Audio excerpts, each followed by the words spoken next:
Welcome to the Aspire podcast with me, Simon Leadbetter, and David Adams of Cavendish. Hi, David. Hello, Simon. Are you well? I'm very good. How are you? Yeah, it's going to be a warm day today, I think. Yes, we're day one of about a 4-day heat wave, so it's the coolest it's going to get for a while. So the aircon on max. So if you're listening to this and it's cool now, then think that actually we're here in the studio feeling really rather warm at the moment, and it's going to get a bit warmer as well. But a little bird tells me that Mr. Adams may have just written another book. I have, and for those that are watching this podcast, we've got it on show in the video. So originally you wrote something called the Landlords Playbook. Just briefly, what was kind of the clues in the name? Yeah. But briefly, give me a sense of how that came about as the Landlords Playbook initially. Yeah, so in terms of how that came about, so I worked with a public speaking coach a couple of years ago, who I still work with today, by the way. He says, stuttering over his words. We started working together, and we were working on a presentation that I could deliver to landlords to help and coach our local landlord community. And we did an exercise one session where basically he emptied my head of all of my knowledge, and we put it all out on a piece of paper.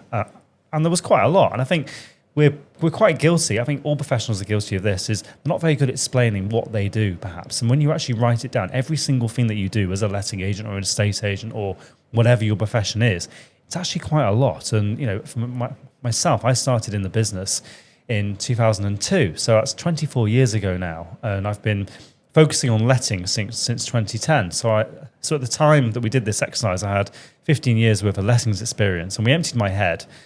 And he basically turned around and he said, David, these are like chapters to a book. You could write a book on all this. And I said, I can't write a book. I'm just David Adams from Cavendish. And he went, no, you can write a book. And in fact, I'm going to help you. So we chunked everything together, and we chunked up and basically we created a framework based on the chapters that we had on the piece of paper, and put them all together. And that basically became the Landlord's Playbook. It was 15 years worth of experience in a tangible asset. And it went on to become an Amazon bestseller, did it not? It did, yeah. Within the first week of it being published, it became an Amazon bestseller. It was number one in the finance and mortgages section, and number 2 in property guides. And yeah, it's really, to be honest, from my point of view, it's not about selling books. You know, the royalties aren't anything to write home about, but it's being able to encapsulate the experience I have and have it as a tangible, basically something tangible that we can give to landlords to help them, because we are at Cavendish, we're very big on giving back to the community. We do our podcasts, we do our landlord education seminars and webinars. So we've now got a book as well that I give out, and yeah, that's helped a lot of landlords. So let's fast forward 2 years.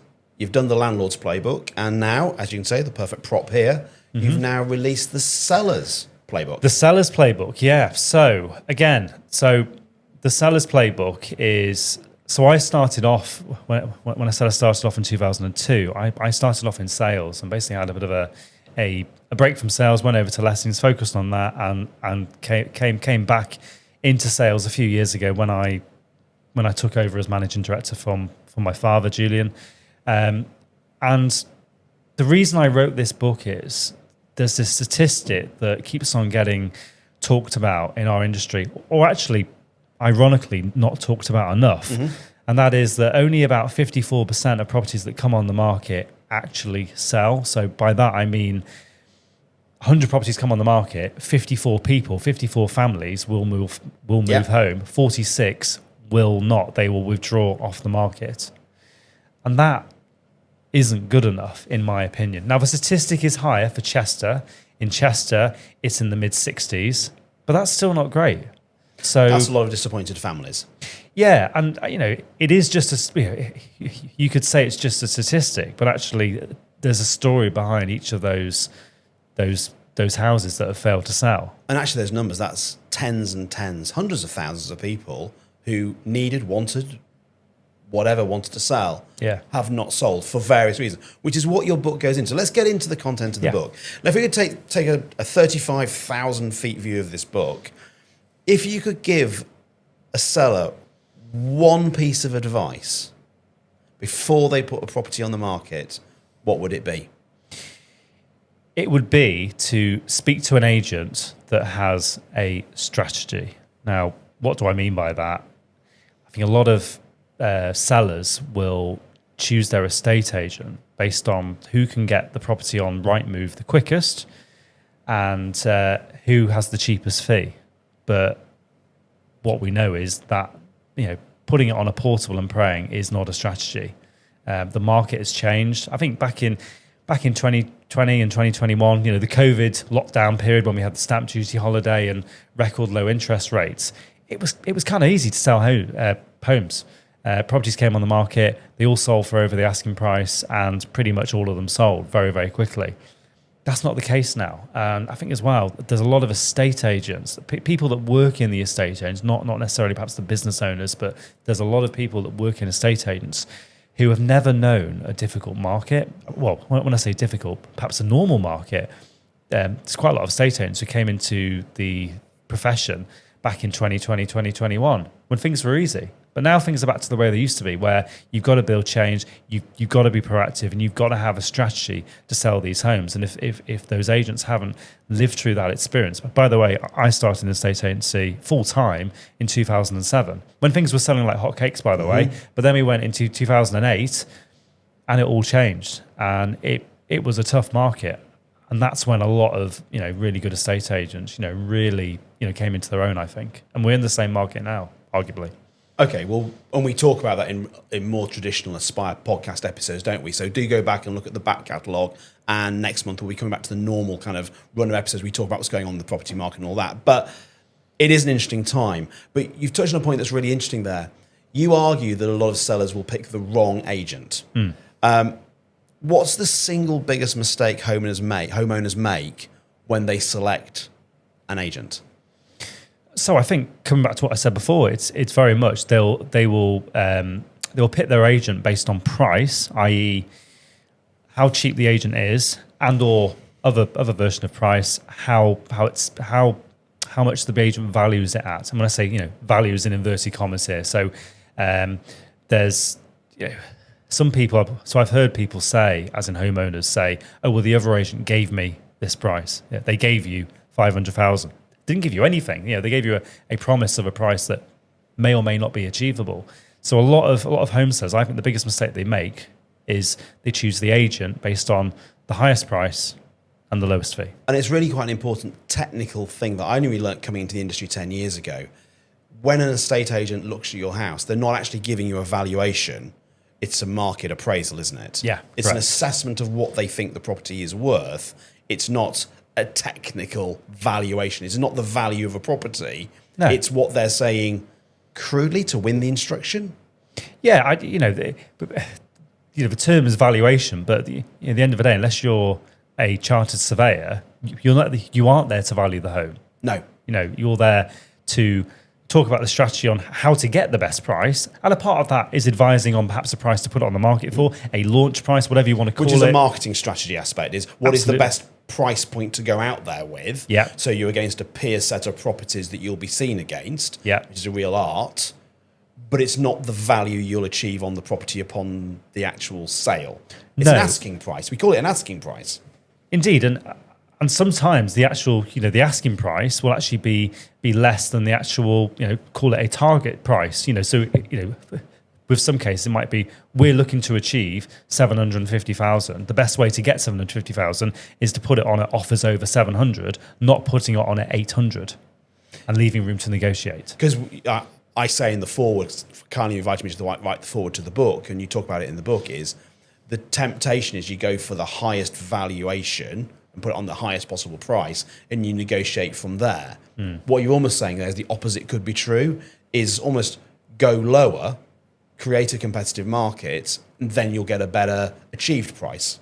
Yeah, because one of my favourite quotes in the book is our job as an estate agent is to price your property where the most buyer competition is. Because there's a statistic that most properties over the last 2 years, this is data from Rightmove, so it's a very credible source, most properties achieve within 1 to 2% of the asking price. So long are the days of this, let's put it on the market and test the water at 10% over what it's actually worth. That doesn't work. And the longer a house is on the market, the less it achieves, and it'll be no shock to anyone, the longer it takes to achieve that price. And there's now really hard evidence, isn't it, in terms of we see it consistently when you and I go to various conferences in the industry.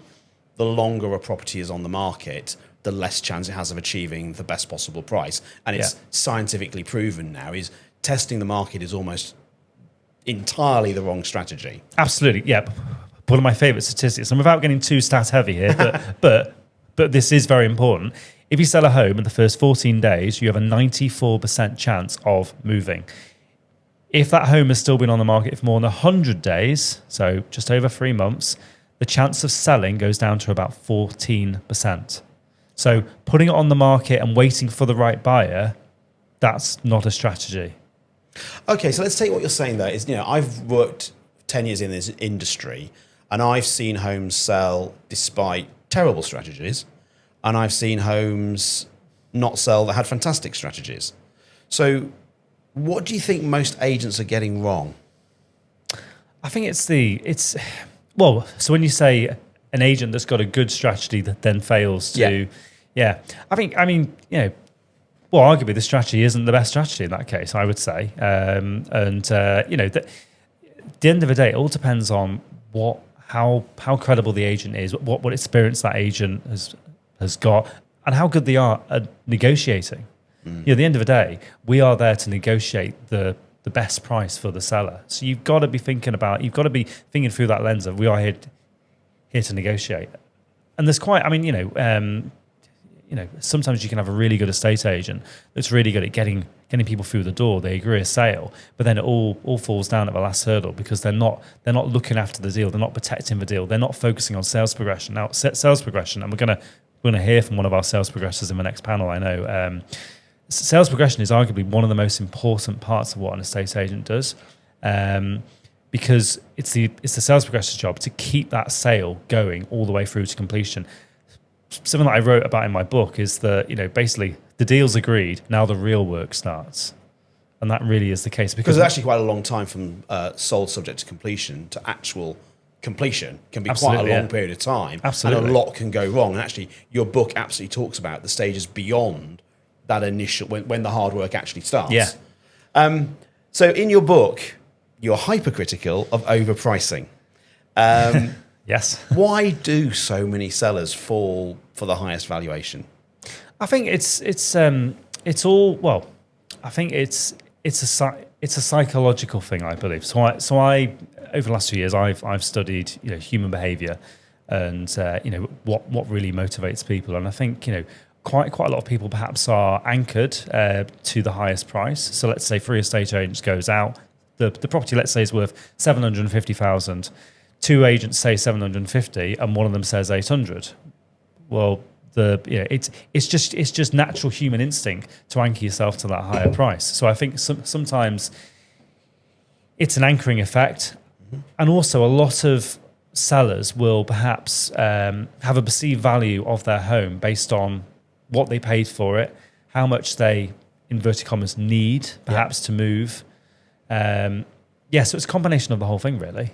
It's not what but the market, it's quite sort of blunt me saying this, but I think people need to hear it. The market doesn't care what you paid for your property or what you need. That's completely unemotional. Absolutely, yeah. And if a seller prices emotionally, which is usually high, then what tends to happen is a buyer will offer. They'll basically, they'll look through a logical lens and they'll start looking at comparables pound per square foot. And it's one of those real contradictions is, the market is unemotional. Individual buyers and sellers are very emotional. Yeah. So it's kind of that real combination. It's why I quite enjoy the industry. I really enjoy the industry. Is this real tension between human behavior and market mechanics that really determine a price?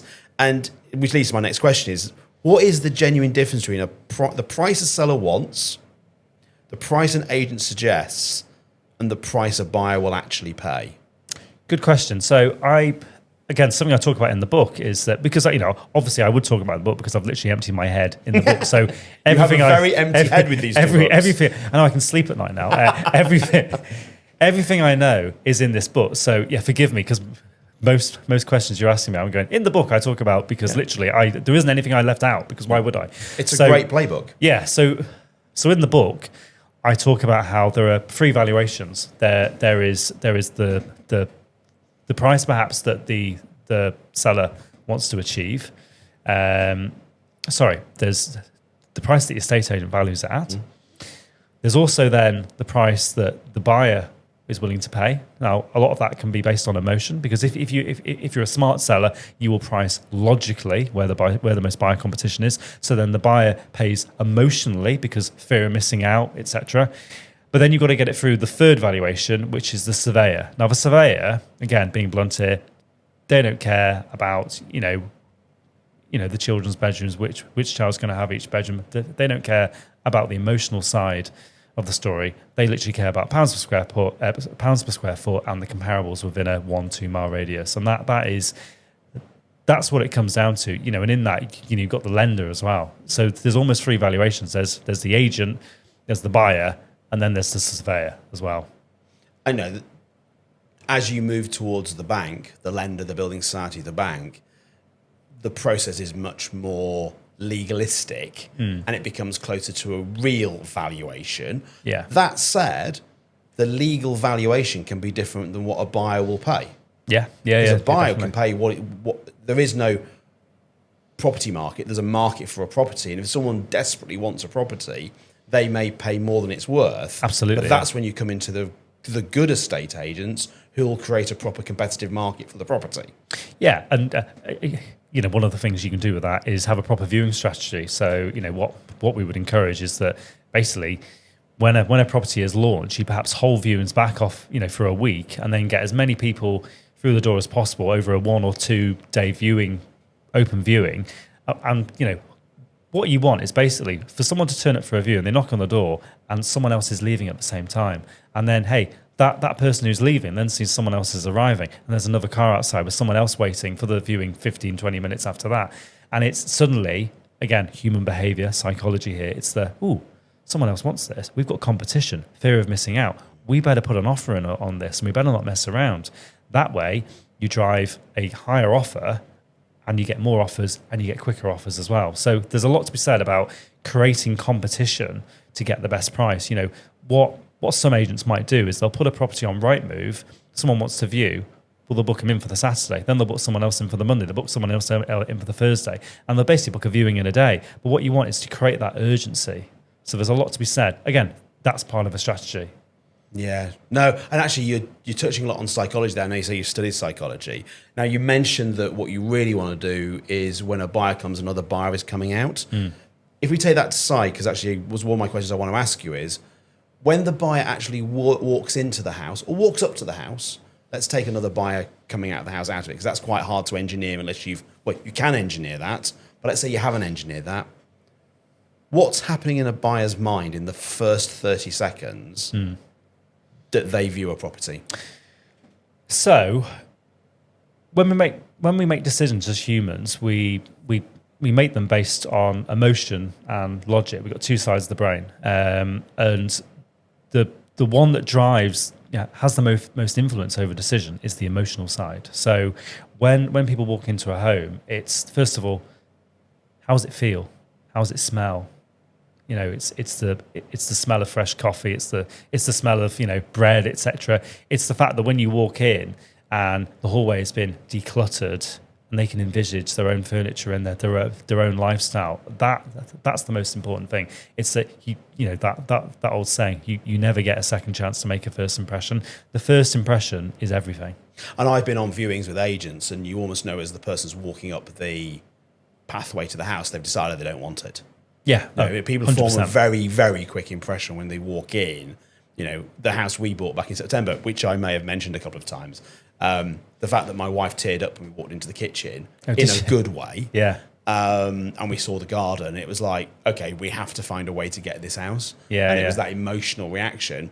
The opposite, we walked past one house that we never actually viewed. We both looked at each other and went, no. Just no. That isn't going to happen. It's a real visceral thing, actually.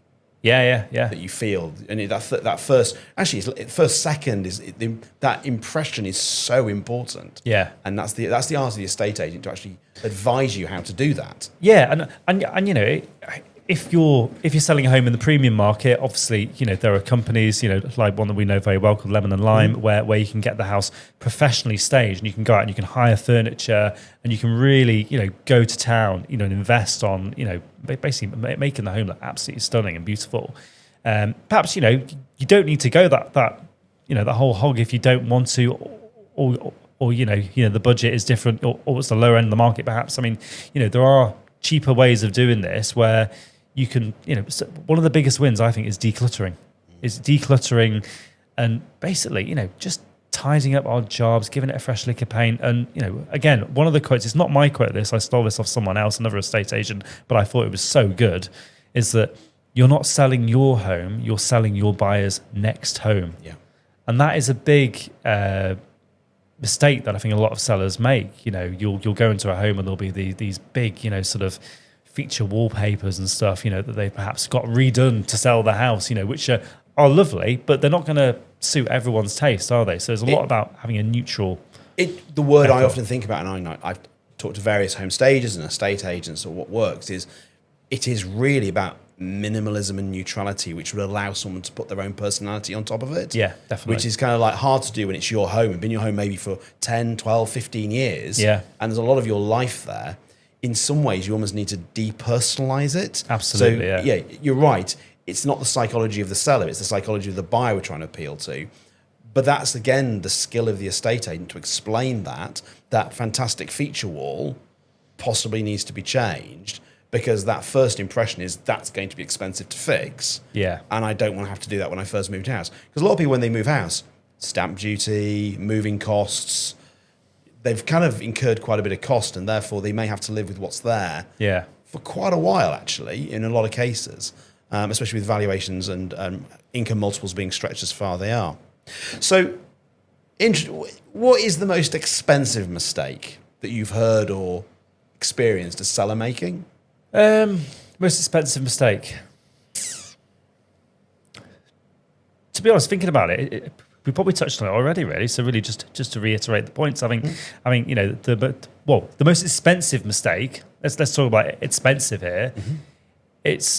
It's choosing the wrong agent, and that is, what do I mean by that? It's going with the highest price for the lowest fee. Actually, the most expensive agent you will use is the one that leaves you with the least amount of money in your pocket after their cheap fee. And it's worth doing the maths, isn't it? Actually work out the differential of getting an extra 0.1, 0.25% off a fee. Yeah. But then applying it to the actual prices that are achieved. Yeah. Because the percentage fee you actually pay is a very small percentage of the full price that's going to be paid and Indeed, the money you'll receive. So you may be quibbling about £1,000, £2,000 in a fee, £500 in a fee, but you might be giving up £5,000, £6,000, £7,000, £8,000, £10,000 or more, in the achieved value of a house. Yeah. So it's worth going through the maths with an agent and checking they understand it. Yeah. Yes, it was that. Because just like you said, you might end up paying another £1,000 on the fee, but they might get you £10,000 more for your home, so your net £9,000 up. So it's understanding that, but also I think a lot of sellers and agents, by the way, don't focus on where the seller's going, as in what the destination is, why are they moving, where are they moving to. Now, I think like selling your home is half of the issue you're solving here, because when people are moving, there's usually a good reason for that, and there are some not so happy reasons why people move, but one might be that they're upsizing because they've outgrown a home, they've got young kids, etc., or maybe they're downsizing, kids have flown the nest, and maybe someone's moving to the south coast to be in a bungalow, moving from Chester to the south coast. Selling the home in Chester, that's half the story. The real story here is, let's get you to the south coast in that bungalow. And a really good agent will help the seller negotiate on their onward purchase, because at the end of the day, if an agent can achieve the best possible price for their home in Chester, but let's say they help negotiate for this person and they get £5,000 off the asking price, or £10,000 off the asking price on that home on the south coast, well, they've saved them, let's say, £10,000. They've achieved £10,000 more than another agent would on Chesterwood. The gaps, because they've got money. They're net £20,000 more, and the agent, let's say it's a more expensive agent, it's cost £1,000 more to get £20,000 more in your back pocket. So I think people need to have a holistic approach on this, and actually let's focus on the end goal and how much money you end up with in your back pocket.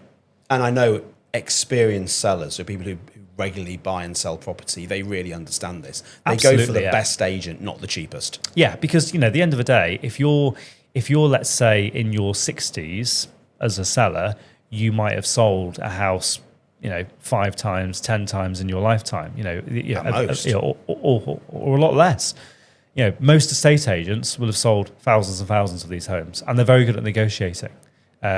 So yeah, there was a lot to be said about investing in a very good estate agent. So you touched on it earlier. You mentioned about how if a house stays on the market for a long time. So what we're saying quite clearly is the first 2 weeks is really critical. Absolutely. When you put your property on the market.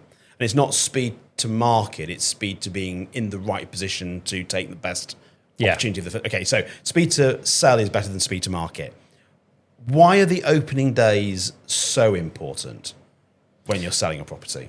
So in that first couple of weeks or so, that's when you've got the most eyeballs on that property. Now, one of the quotes I use is that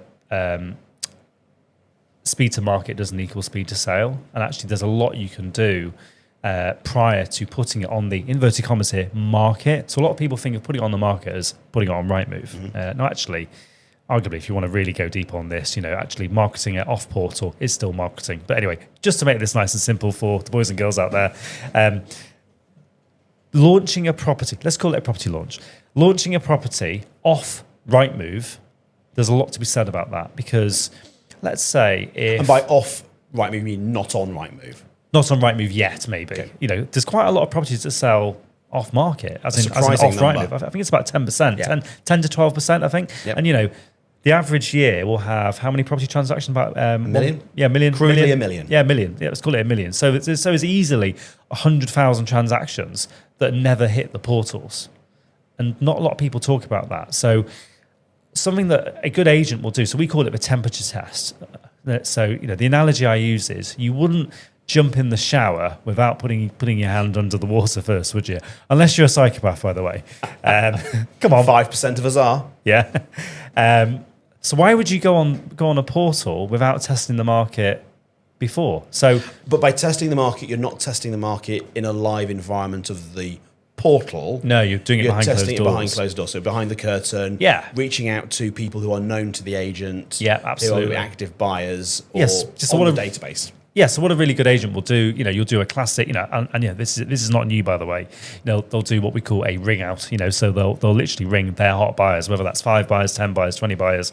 They will ring them and say, hey, we've got this property. It's not on the market yet. Would you like to be the first one to see it? Create a bit of tension there, create some competition, and get as many people around it as possible before it goes on the market. We can also do a teaser on social media. Social media is a great place to actually now to tease properties before they go on the market.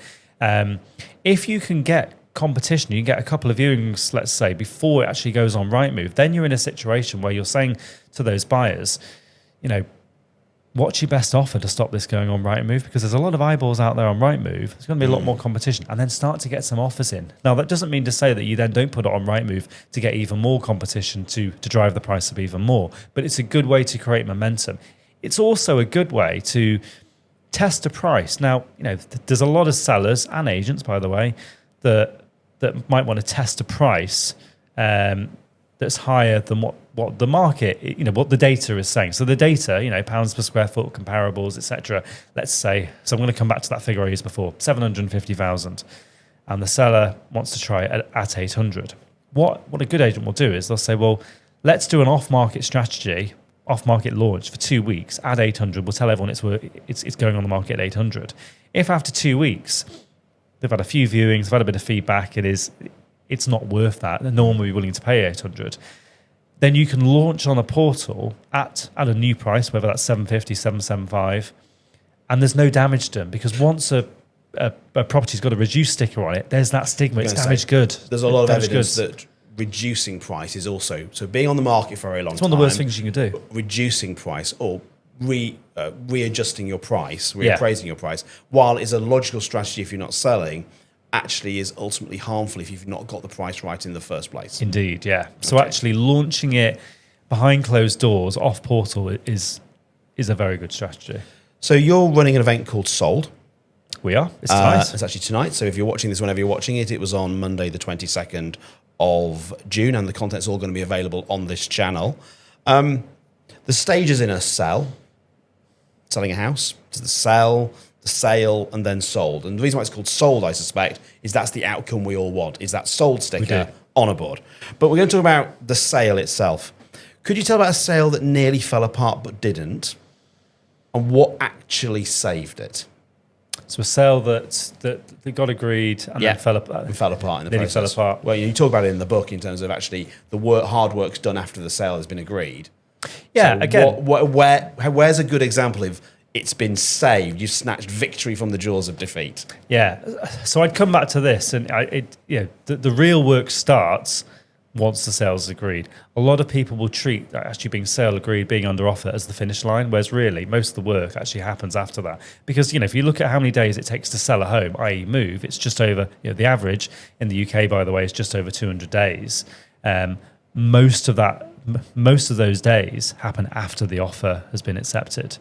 So there's a lot to be said about good sales progression. And, we've had sales before where, let's say you've got a big chain of 5-6 people in the chain, and it takes a really good sales progressor. So we had one a few years ago. I can't remember, the actual finer details. I won't share, the finer details on it. But basically, a very good sales progressor would go through every single stage of the chain. We had a situation where a lender basically wasn't willing to offer what the agreed amount was. The property was downvalued. But everyone wanted the deal to go through. So actually, we managed the chain whereby we went through every single stage in the chain, and we basically got everyone to either lower the price or even contribute more so that the deal could go through, because everyone was motivated for that deal to go through. Now, a lot of agents wouldn't do that, but everyone wanted that deal to go through. And actually, when you broke it down, you weren't talking tens of thousands. You were talking the odd £1,000 here, £500 there, let's say. It wasn't a lot of money. That's good chain management. An average agent would have just let that whole thing fall through. And then you've got, it was 6 sales. That's 6 families where their dreams are shattered. And, that could be, the little Johnny doesn't get into the school. It's not just the house didn't sell. It could be kids not getting into a school. It could be someone's not downsizing, a dependent relative not moving in, to see out their final days with their family. It's, it's people's lives. Yeah. Again, it's such an important thing that people who are in the industry for quite a while forget is actually we are literally providing people's homes and their dreams, which is, again, why I love the industry. It's genuine, it's tangible, and actually the joy on people's faces. And I know there's a bit of alarm here in terms of how it's described is most sales, get there in the end, most sales go okay. Absolutely, yeah. So the majority of people, only I think 1 in 3 people actually have a delay in the process. Yeah. I think that we talk about delays all the time, but only actually 1 in 3. And most properties that do sell within the first 8 weeks. Yeah. Completion takes a little bit longer because of legal reasons, naturally. Yeah. But actually, within 8 weeks, you have a certain level of certainty that you've sold your house. It's then just making plans for the next thing. So we've talked about sale. We've talked about sold later. It's the end game we're going for. Let's talk about sell. So you've got a very natty little bookmark I noticed that you get with the book. Yep, we have. Show this. Sell. The sell framework. So that sell framework is select, engineer, launch, and lock it. So select the right agent, engineer the launch and leverage demand, and then lock in the sell. I like that. That's very, very clever. So for people listening to this, I'll give you a moment to think about this while I kind of explain, is if someone could take one thing from each of those 4 sectors, so one thing for sell, select, one thing for engineer, one thing for launch, and one thing for lock-in, if they listen to this, and thank you for listening, what's the one thing they should take in terms of selecting the right agent? Okay, so from selecting the right agent, it would be don't select your agent based on the highest price and the lowest fee. Great. Let's do it this way. Quick What about fire. engineer? In terms of engineering the launch, the one thing they need to take away. Engineer the launch, it would be basically preparing the home for sale. In other words, decluttering, staging. Okay. And now the actual launch and leveraging demand. So launch, leverage, demand. I would say a viewing strategy. And well, do you know what? For that, two things. I would say that's breaking the rules, David. I said one thing. Okay, no. Let's do for the price of one. Let's go for it. So I would say the temperature test, if you want to know what that is, rewind, and then having a viewing strategy. Like it, excellent. And then finally, the sale's been agreed. Lock in the sale. Yeah. Sales progression. Have a good sales progressor. A lot of agents. So our model at Cavendish, little plug for Cavendish here. We have dedicated sales progressors. We've got two fabulous sales progressors. One is Emily, who is at our event tonight speaking, and then Mandy as well. And that's their full-time job. Traditional estate agents have sales negotiators that do viewings. They sell the house. They book viewings, take offers, and they also do sales progression as well. Want to work with an agent who has a dedicated sales progressor or outsources it, to a dedicated sales progression company. Dedicated sales progression. It's one of the most important parts of the sale. It should be treated with that respect. Brilliant. So if I want this book, how do I get hold of it? It's available on Amazon. If you Google the seller's playbook, it's available there. And how much does it cost? So it costs $9.99. Excellent. So the book's available on Amazon. Audio bestseller? Absolutely. Yep. It is. Fantastic. Already. Well, look, David, thank you very much. Thank you, I look Simon. forward to talking to you later tonight at the event, which do. we'll be sharing video from on this channel. I say, if you've got any questions you ever want me to ask, post them in the comments below. And a new Aspire magazine's coming out in the autumn. But in the meantime, enjoy the temperature. We might cool off after this conversation. Look forward to speaking to you later. Cheers.